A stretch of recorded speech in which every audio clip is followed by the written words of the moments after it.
The stories they're not talking about. Pain relief without addiction, revenge quitting, and headlines you missed.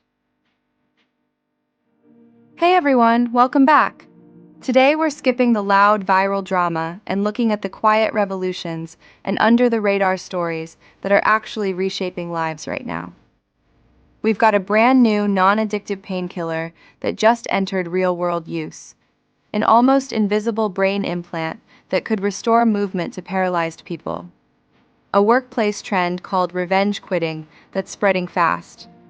A tragic bombing in Pakistan that's barely making Western headlines.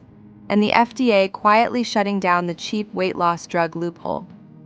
Let's go! First, pain relief that doesn't come with addiction. Last year, the FDA approved suzetrigine. Today, it's officially rolling out under the brand name Journavex. This isn't another opioid. It blocks NaV 1.8 sodium channels, the exact pain sensors in your peripheral nerves, so the pain signal never even reaches your brain. No high, no addiction, no respiratory depression. Doctors are already calling it the biggest advance in acute pain treatment in over 20 years. For post-surgical patients, dental work, kidney stones, this could finally break the opioid cycle. Next breakthrough: needle-thin brain implants. Researchers just showed off flexible, ultra-thin neural interfaces that can talk to multiple brain circuits at the same time. And they're so slim they can be inserted with almost no tissue damage. These aren't the stiff electrodes we've seen for decades. They're flexible, transparent, and high resolution. Paralysis, Parkinson's, epilepsy, even severe depression. The potential is enormous, and the surgical risk is dramatically lower. These two developments didn't trend on TikTok, but they're going to matter more to more people than most of the noise we see every day. Social: the underground shift. Over on the workplace side, there's a new trend spreading: revenge quitting 2.0. You remember quiet quitting, doing the absolute minimum.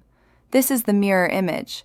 High performers deliberately crush it for weeks or months, line up a better offer from a competitor, then quit cold, often with zero notice, so their old boss feels the absence immediately. It's not rage quitting, it's calculated. It's people saying, "You never valued me until I left, now you get to live with the consequences." Some call it petty, others call it the logical response to years of burnout culture and quiet firing. Either way, it's picking up steam in tech, finance, marketing, anywhere skilled workers are in demand. Global news: the unheard headlines. Now, two stories that deserve way more attention than they're getting. First, yesterday in Islamabad, Pakistan, a suicide bomber attacked a Shia mosque during prayers. At least 32 people were killed. It's a horrific attack with obvious sectarian and regional implications, yet it's barely registering in most Western news feeds. These are the stories that remind us how uneven global attention really is.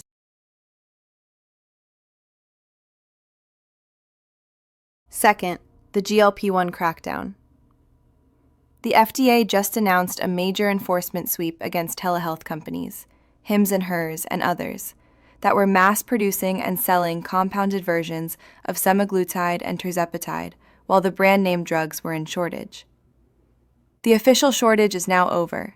That loophole is closing fast. For thousands of people who relied on the cheaper compounded versions, this means higher prices, insurance battles, or losing access altogether. Safety and quality matter, but so does affordability. This one is going to hit a lot of patients hard. You would think cheaper for customers is good, right? Our government at work.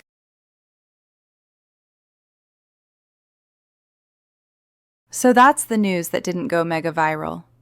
Pain relief without addiction, brain implants thin enough to change lives, revenge quitting as a power move, a tragedy in Pakistan that deserves our attention, and the end of the cheap GLP-1 era.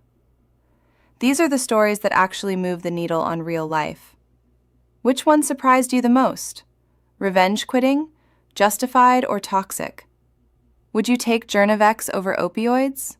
Let me know in the comments. If you want more of these quiet but important roundups, Hit like, subscribe, and I'll see you in the next one.